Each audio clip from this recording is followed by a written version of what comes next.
오늘 우리에게 주시는 하나님의 말씀은 신약성경 요한일서 4장 7절부터 12절까지 말씀입니다. 허락하신 말씀을 봉독하겠습니다. 사랑하는 자들아, 우리가 서로 사랑하자. 사랑은 하나님께 속한 것이니 사랑하는 자마다 하나님으로부터 나서 하나님을 알고 사랑하지 아니하는 자는 하나님을 알지 못하나니 이는 하나님은 사랑이심이라. 하나님의 사랑이 우리에게 이렇게 나타난 바 되었으니 하나님이 자기의 독생자를 세상에 보내심은 그로 말미암아 우리를 살리려 하심이라. 사랑은 여기 있으니 우리가 하나님을 사랑한 것이 아니요 하나님이 우리를 사랑하사 우리 죄를 속하기 위하여 화목제물로 그 아들을 보내셨음이라. 사랑하는 자들아, 하나님이 이같이 우리를 사랑하셨은즉 우리도 서로 사랑하는 것이 마땅하도다. 어느 때나 하나님을 본 사람이 없으되 만일 우리가 서로 사랑하면 하나님이 우리 안에 거하시고 그의 사랑이 우리 안에 온전히 이루어지느니라. 아멘. 목사로서 사역을 하면서 가장 보람을 느끼는 때는 하나님의 말씀을 전했는데 그 말씀을 듣고 누군가가 은혜를 받아서 삶이 변하는 경험을 하게 되었다. 이제 그런 이야기들을 듣게 될 때입니다. 전에 부교육자로 사역을 할 때 있었던 일입니다. 어느 날 어느 성도님이 전화를 하셨습니다. 그래서 하시는 이야기가 구역을 바꿔달라는 것입니다. 도저히 지금 구역 식구들하고는 같이 지내기가 힘드니까 다른 구역으로 바꿔줬으면 좋겠다라고 그렇게 요구를 하시는 전화를 받았던 적이 있습니다. 그런데 어느 교회나 구역 편성에는 일정한 원칙이 있기 때문에 그 원칙을 어기면서 한 사람만 다른 구역으로 옮길 수가 없는 것이죠. 그래서 일단 그렇게 요구를 하시니까 알겠다고 말씀은 드렸지만 참 어떻게 해야 되나 참 난감한 그런 상황이 되었습니다. 그런데 그 얼마 후에 이제 어느 수요 예배 때 이제 제가 설교를 하게 되었는데 그 설교를 마치고 또 집으로 가는데 바로 그 성도님에게 또 연락이 왔습니다. 그러면서 이제 이런 이야기를 하시는 것입니다. 오늘 예배 때 말씀을 듣고 나서 저희가 그렇게 구역을 옮겨달라고 했던 것이 너무나 부끄러웠다고 그렇게 이야기를 하시는 말씀을 듣게 되었습니다. 그래서 그냥 그 구역에 자기가 있어도 된다고, 내가 더 다른 사람들한테 잘 할 테니까 그냥 그때 부탁드렸던 것도 없었던 걸로 해달라고 그렇게 이제 말씀을 하시는 그런 전화를 받았던 적이 있습니다. 근데 그날 이제 무슨 설교 주제나 어떤 설교 내용을 전할 때 그분을 생각했거나 지금 어떤 구역에서 뭐가 문제가 있구나 그런 생각을 하면서 말씀을 전했던 것이 아니었기 때문에 사실 그런 전화를 받았던 것이 상당히 의외였습니다. 그러나 또한 그런 일들을 통해서 하나님께서 우리 교회 안에서 역사하시는구나 이제 그런 것을 그 당시에 느꼈었기 때문에 저도 큰 은혜를 받았습니다. 그러니까 이런 일들이 이제 목회 현장에서 느끼는 가장 큰 기쁨들이라고 할 수 있을 것입니다. 설교를 할 때마다 늘 어딘가에서 누구인가에게는 그런 일들이 일어나기를 바라는 그런 기대를 하면서 말씀을 전하게 됩니다. 하지만 그것을 일일이 확인할 수도 없기 때문에 어디선가 하나님께서 또 말씀을 통해서 역사하시리라 기대하면서 그냥 믿음으로 설교를 준비합니다. 그리고 또 종종 경험하는 것인데 말씀을 전했던 의도하고는 전혀 상관없이 또 전혀 상관없는 부분에서 또 은혜를 받게 되시는 그런 이야기들도 듣게 됩니다. 성도님들이 각자 자기의 삶의 자리에서 각자의 자기의 삶의 맥락 속에서 말씀을 듣고 또 받아들이기 때문에 설교하면서 가졌던 의도나 맥락과 다른 부분에서 또 다른 방식으로 은혜를 받게 되는 그런 성도님들의 모습들을 보고 또 그렇게 성령께서 역사하시는 거라는 것을 깨닫게 될 때가 있습니다. 그래서 설교자가 어떤 결과를 의식적으로 추구한다고 해서 그대로 되는 것도 아니기 때문에 그냥 양심적으로 성실하게 설교를 하면 하나님께서 또한 하나님의 방식대로 역사하실 것이다. 이제 그런 믿음을 가지고 설교를 준비를 합니다. 그러나 어떤 방법으로 이루어지든지 간에 교회는 하나님의 은혜를 경험하고 또 삶이 변화되는 그런 공동체가 되어야 한다는 것, 여기에 대해서는 의의가 있을 수가 없을 것입니다. 오늘 본문인 요한 1서의 말씀은 바로 그 주제를 우리에게 분명하게 가르쳐주고 있습니다. 하나님이 독생자 예수 그리스도를 우리에게 보내셔서 우리를 구원하시고 우리를 향하신 하나님의 사랑을 보여주셨기 때문에 우리가 그 사랑 안에서 서로 사랑하는 것이 마땅하다라고 그렇게 우리에게 가르쳐줍니다. 하나님의 은혜를 받아서 하나님의 사랑 안에서 하나님의 사랑으로 서로 사랑하는 공동체, 그것이 바로 교회가 되는 것입니다. 우리가 어떻게 하나님의 사랑을 느끼고 또 하나님의 은혜를 받게 되는 것입니까? 그 은혜의 통로는 하나님의 말씀일 수도 있고 또 함께 믿음 생활을 하는 신앙 공동체 안에 있는 성도님들 한 사람 한 사람이 될 수도 있습니다. 우리는 하나님이 얼마나 우리를 사랑하신지를 듣고 배워야 합니다.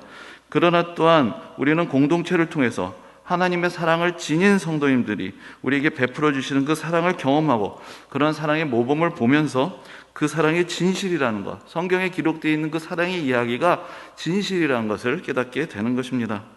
만일 누군가가 교회 안에서 좀 죄송한 말씀이지만 좀 행세를 하고 싶다면 사람의 모임마다 어떤 물이 지어서 있는 곳마다 그런 일들이 사실은 다 일어난다고 할 수가 있는 것인데, 누군가에게 좀 더 주목을 받고 또 더 큰 영향력을 갖고자 하는 사람들이 있기 마련입니다. 그건 것이 인간의 어떤 본능이라고도 할 수가 있겠지만, 교회 안에서 만약에 그런 생각을 하는 사람이 있다면 교회 안에서 그렇게 할 수 있는 방법이 있습니다. 그것이 무엇이냐? 바로 더 많은 사랑을 베풀면 되는 것입니다. 자기가 좋아하는 사람만 딱 찍어가지고 그런 사람들만 편애하지 말고 누구에게나, 특히나 초신자들, 특히나 새로 등록하신 분들, 또 믿음이 연약한 분들, 또 삶의 어려운 상황 가운데 있는 그런 분들로부터 시작해서 누구에게나 사랑을 베풀어서 하나님의 사랑이 그분을 통해서 나타나는 것을 보게 되면 그런 분들은 교회 안에서 당연히 인정을 받게 되고 존중을 받게 될 것입니다. 또 그렇게 될 때 교회 안에 사랑의 질서라는 것이 생길 것이고 사랑의 권위가 세워질 것이고, 그렇게 하면서 더 사랑이 풍성한 그런 공동체가 될 것입니다. 예전에 설교에 대해서 공부를 할 때 설교에는 3가지 설교가 있다라는 그런 이야기를 들었던 적이 있습니다. 예를 들어서 이런 것입니다. 하나님은 사랑이십니다 라고 설교를 하면 이것은 신학적 설교, 철학적 설교가 된다는 것입니다. 그리고 하나님을 사랑해야 합니다 라고 그렇게 설교를 하면 그것은 율법적인 설교가 되고 윤리적인 설교가 된다는 것입니다. 그런데 하나님이 당신을 사랑하십니다 라고 설교를 하면 그때 그 설교가 복음적인 설교가 되고 은혜로운 설교가 된다라는 그런 얘기를 들은 적이 있습니다. 물론 이 3가지 요소가 설교 안에 다 있어야 되겠죠. 하나님이 어떤 분이신지를 우리가 또한 알아야 될 것이고, 또 우리가 하나님을 사랑해야 한다라는 그런 당위성을 깨달아야 할 것입니다. 그러나 결론적으로는 하나님이 우리를 사랑하신다는 것, 그 하나님의 은혜가 설교를 통해서 전달이 될 때에 가장 온전한 설교가 되는 것이다. 그런 이야기를 배웠던 적이 있습니다. 오늘 우리가 친교에 대해서, 그러니까 성도의 교제에 대해서, 다른 말로 하자면 성도들 간에 나누는 그 사랑에 대해서 함께 또 말씀을 나누고자 합니다. 그래서 오늘 또 말씀을 전하고 준비하려면서 또 이런 생각을 해보았습니다. 비슷한 이야기가 될 수 있겠지만 그럼 어떻게 할까? 예를 들어서 먼저 교회의 본질은 사랑입니다. 이렇게 설교를 하면 이것도 신학적인 설교가 되겠죠. 또 성도님들, 우리가 서로 사랑해야 합니다. 그러면 이것도 또한 율법적인 설교, 윤리적인 설교가 될 것입니다. 그럼 어떻게 설교를 해야 가장 온전한 설교가 될까요? 하나님이 여러분을 사랑하시고 저도 그 사랑 안에서 여러분을 사랑합니다 라고 진심으로 고백을 할 수 있게 될 때, 그때 가장 온전한 은혜의 나눔이 되고 말씀의 역사가 있게 되지 않을까, 그런 생각을 해보게 되었습니다. 이제 사랑을 전해야 됩니다. 사랑을 가르쳐야 됩니다. 성도님들이 서로 사랑해야 되겠구나는 그런 결론에 이르게 해야 합니다. 그것이 지금 설교자로서 제가 가지고 있는 과제입니다. 그럼 어떻게 해야 할까요? 이러한 가르침은 어떻게 생각하면 설교 중에서도 가장 어려운 설교가 아닌가라는 그런 생각을 해봅니다.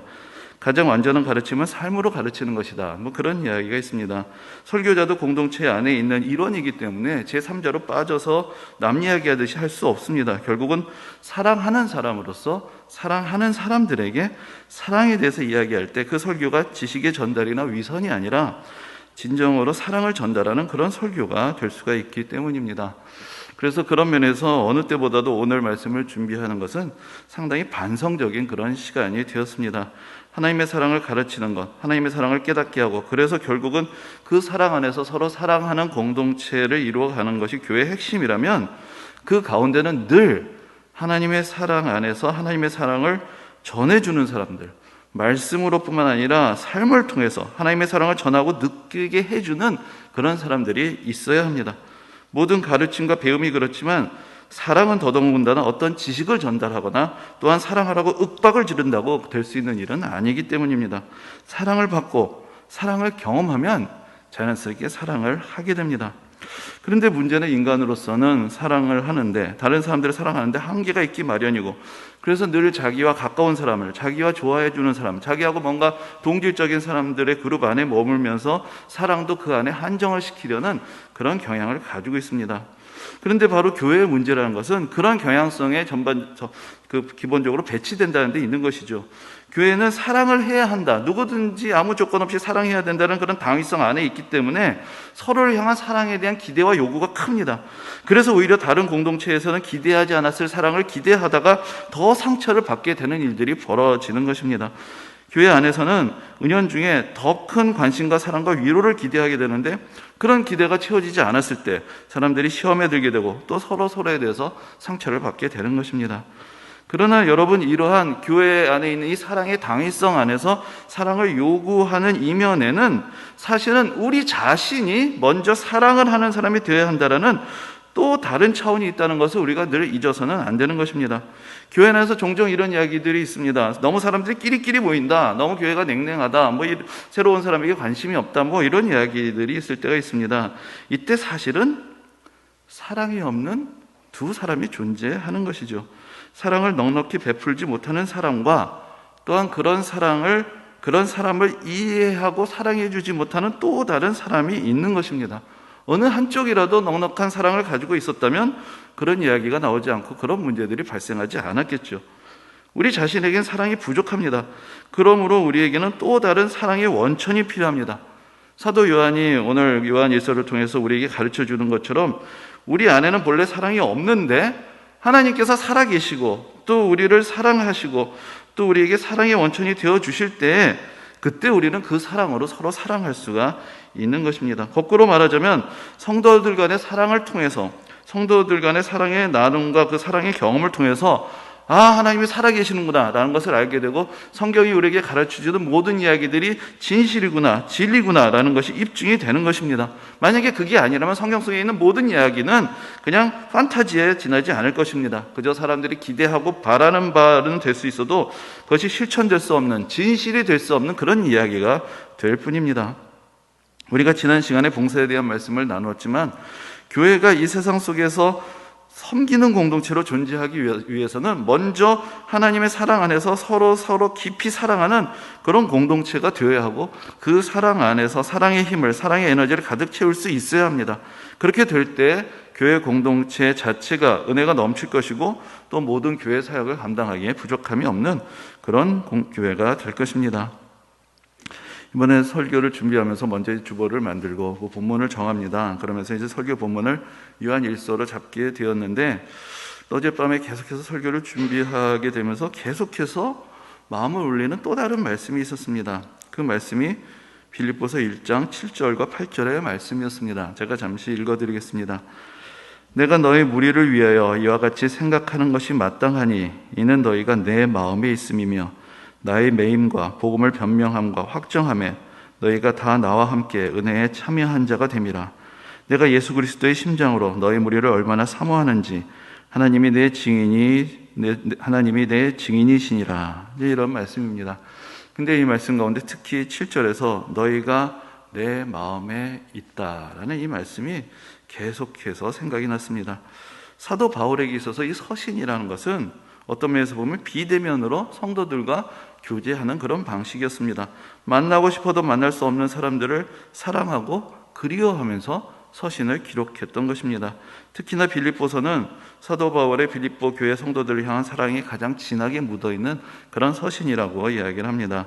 지금 감옥에 갇혀있는 바울은 저 멀리 있는, 그리고 자유가 없기 때문에 지금 당장 가고 싶어도 갈 수 없는, 만나고 싶어도 만날 수 없는 그런 빌립보 교회 성도들을 향해서 그리워하고 또 그들이 그동안 바울에게 베풀어줬던 그 사랑을 기억하면서 바울 자신도 사랑의 고백을 담아서 이 서신을 기록했던 것입니다. 감옥에 갇혀서 빌립보서를 썼던 그 바울에 대해서 생각해 보면서 뭔가 예전보다 조금 더 바울의 마음에 공감이 되는 것을 느끼게 되었습니다. 지금 제가 살아가고 있는 환경에 갇혀 있다고 할 수는 없지만 모든 대면으로 그동안 진행되었던 소모임들, 여러 교제들이 중단되고 제한이 있는 상황 가운데서, 그래서 많은 성도님들을 오랫동안 뵙지 못하게 되었고 또 교제할 수 있는 시간들이 잘 허락되지 않았던 그런 상황 가운데서 과연 사도 바울이 그 성도님들과 느꼈던 그런 교제들, 관계들, 만남들을 그리워했던 그 마음이 어떤 것이었을까? 그것을 조금은 더 느껴보게 되었던 것입니다. 사람과 사람의 관계에 있어서 시간이란 것은 두 가지 전혀 다른 방향으로 영향을 미치는 것 같습니다.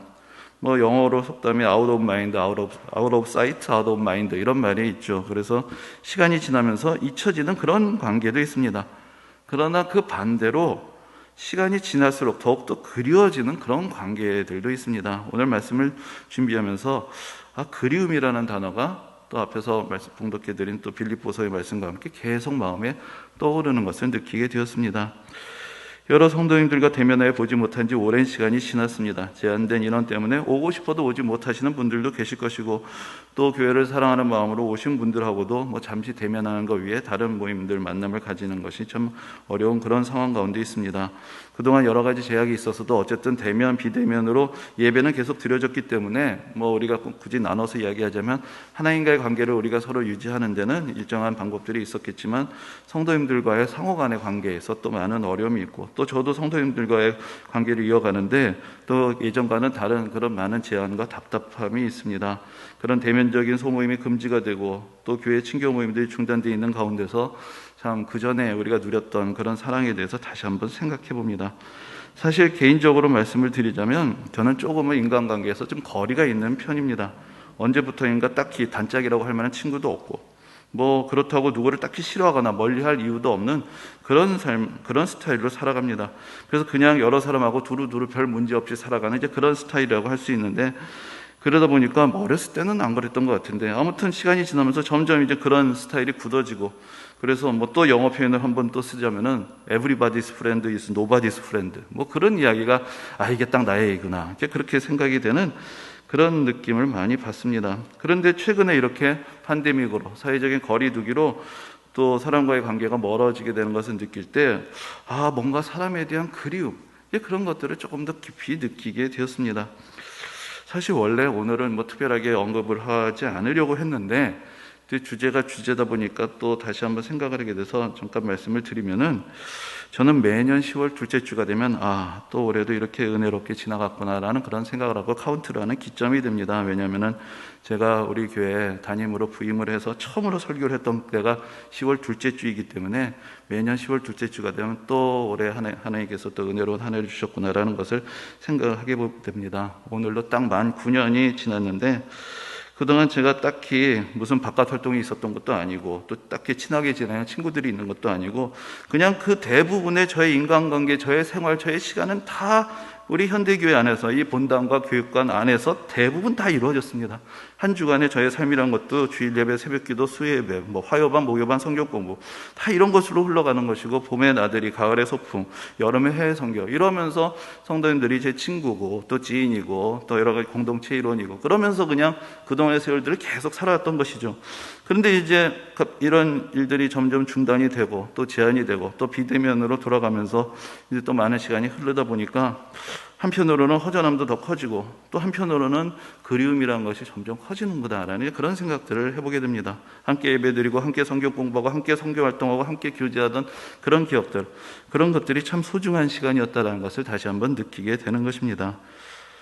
요즘은 그래도 제가 우리 교회에서 타역을 한 것도 벌써 9년이 지났고 여러 해를 교회를 섬겨오다 보니까 이제는 다른 교회들을 도울 수 있는 이제 그런 또 역할을 할 수 있는 기회들도 많아지고 있습니다. 그런데 이제 그러면서 다른 교회 이야기를 좀 더 구체적으로 들어보게 되면, 사실 오늘날 교회들마다 사정이 그렇게 좋지가 않습니다. 좋지 않다는 것이 무슨 사람이 잘 모이지 않고 재정적인 어려움이 있다, 그런 문제도 있겠지만, 근본적으로 목회자와 성도님들 간에 신뢰의 문제에 있어서 어려움을 겪는 교회들이 너무나 많습니다.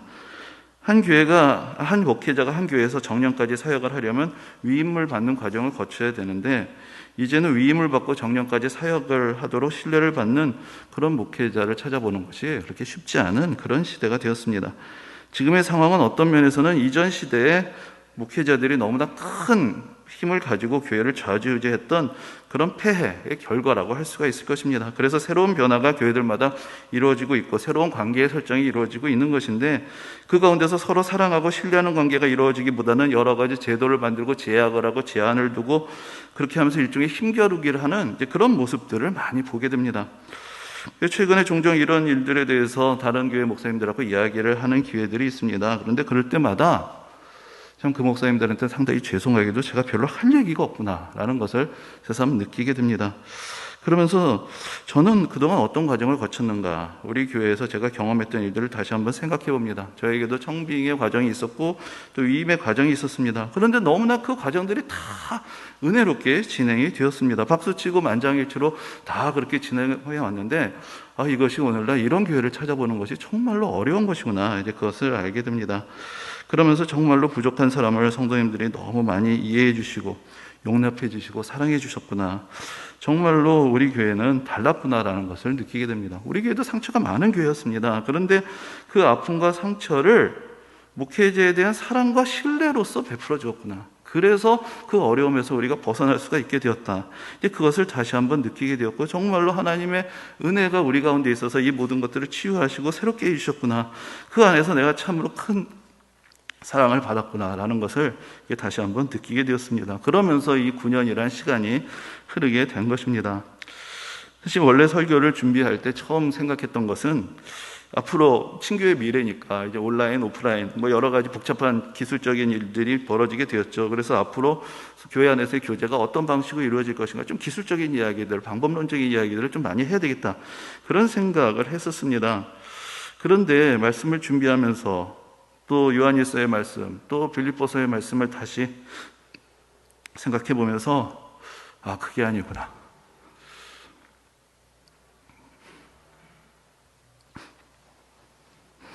그게 아니구나 라는 것을 다시 생각해 보게 되었습니다. 그런 방법들 중요합니다. 그런데 그것은 일종의 길을 만드는 것입니다. 그런데 여러분, 교회 안에 사랑이 없으면 그 길로 무엇을 흘러보낼 것입니까? 여러 가지 기술들, 방법들 많이 있습니다. 그래서 교제할 수 있는 여러 가지 또 수단들도 있고, 양육의 수단들, 교제의 수단들 많이 또 제공이 되고 있고, 온라인, 오프라인 모임들 할 수 있습니다. 그런데 그런 길이 있고 방법을 잔뜩 만들어 놓아도 그 안에 흘려보낼 사랑이 없으면 그 안을 통해서 무엇이 흘러가겠고, 우리 어떤 교회의 모습들이 되어 가겠습니까? 그러면서 목회라는 것이 무엇인가에 대해서 사실 다시 한번 생각해 보게 되었습니다. 앞에서도 말씀드렸지만 교회 안에는 누군가가 사랑을 흘려보내야 되는 사람이 반드시 있어야 합니다. 하나님의 사랑을 알고 자신이 받은 사랑을 깨닫고 그 사랑을 잘 흘려보낼 수 있는 사람이 있어야 한 교회가 진정한 사랑의 공동체가 되는 것입니다. 거기에 더해서 여러 가지 무슨 방법들도 있고 제도들도 있고 여러 가지 규칙들도 있는 것입니다. 한 사람이 사랑을 하게 되는 것, 사랑의 공동체로 변화를 시키는 것은 왜 사랑이 없냐고 야단을 치고 사랑을 요구해서 되는 것은 아닙니다. 먼저 사랑을 해주는 것, 그래서 사랑을 경험하게 하는 것, 그래서 결국은 그 사람 한 사람이 사랑을 하게 되는 것, 그거 외에는 다른 방법이 없는 것입니다. 물론 지금은 계획의 시절이고 또 내년에 교회 사역을 위해서 또 여러 가지로 또 머리를 써매고 또 아이디어를 내고 방법을 구상하고 또 그동안 부족했던 또 사역과 또 교제의 장을 열어갈 수 있도록 또 여러 가지 방법들, 길들을 찾아내어야 할 것입니다. 그러나 또한 저로서는 정말로 참 부족한 사람이지만 그러나 현대교회라는 소중한 공동체 안에서 한 사람의, 또 나도 이 공동체에 속해 있는 한 사람의 성도로서, 또 목회자의 직분을 맡은 사람으로서 내가 어떤 사랑을 받았는지, 또 이제 내가 어떻게 사랑을 전하고 표현을 해야 하는 것인가, 거기에 대해서 사실 오늘 또 여러 가지 생각을 하고 또 다짐을 하고 또 고백을 하는 것, 그것이 이 시간에 가장 중요한 것이겠다라는 그런 생각을 해봅니다.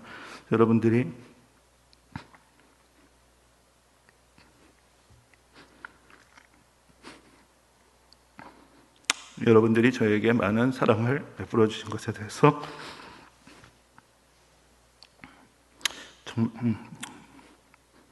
정말로 감사를 드리고, 저도 정말로 부족한 사람이지만 앞으로 또 저에게 맡겨주신 직분 안에서 또 여러분들을 더 사랑할 수 있는 이런 그런 사역을 감당하고자 또 이 시간에 다시 한번 여러분들에게 말씀을 드립니다. 그리고 또 바라옵기는 여러분들 한 분 한 분들도 여러분들 각자가 하나님 안에서 받았던 그 사랑들을 생각해보고 또 이 시간까지 다른 성도님들로부터 받은 그 사랑과 위로, 또 그것을 다시 한번 생각해보고 여러분들이 가지신 어떤 사랑의 빚이 있다면 이제 그것을 먼저 사랑하는 사람이 되어서 다른 사람들에게 베풀 수 있는 그런 성도님들이 되시기를 또한 부탁을 드립니다. 분명히 교회 안에는 하나님의 사랑이 있습니다. 하나님께서 역사하셔서 베푸시는 사랑이 있고 성도님들을 통해서 우리에게 전해지는 사랑이 있습니다. 그러나 또 한편으로 예수님께서 씨 뿌리는 사람의 비유에서 말씀하셨던 것처럼 그 돌짝밭에 그 길가에 뿌려졌던 씨앗을 새들이 와서 주워 먹는 것처럼 우리가 받은 사랑을 빼앗아가고 마치 아무 사랑도 받지 못한 것처럼 우리의 기억에서 사라지게 하고 우리 마음을 메마르게 하는 그런 악한 영의 역사도 있습니다. 우리가 깨어서 의식적으로 기억하고 고백하고 나누면서 우리가 사랑을 받은 사람이었구나, 하나님의 사랑이 우리 가운데 이미 있구나, 예수 그리스도의 은혜와 사랑 안에서 우리가 사랑받고 구원받은 사람이구나, 그리고 많은 성도님들이 우리를 위해서 은혜를 베풀어 줬고 이해해 줬고 용납해 줬고 기도해 줬구나, 우리가 그것을 다시 한번 깨닫는 가운데 이제 우리가 베풀어야 할 사랑의 몫을 같이 생각하고 또 함께 나누고자 할 때 그 방법이 온라인이 되든 오프라인이 되든 뭐 어떤 방법이 되든지 간에 길은 만들어지게 될 것이고, 그래야 해서 우리 안에 더 깊은 온전한 사랑의 공동체가 이루어지게 될 것입니다. 그래서 우리는 또한 우리가 베푼 사랑이 다시 우리에게 돌아오는 것을 보는 그런 귀한 은혜와 축복을 누리게 될 것입니다. 이 은혜가 여러분들 안에 함께 하시기를 주님의 이름으로 축원합니다. 아멘.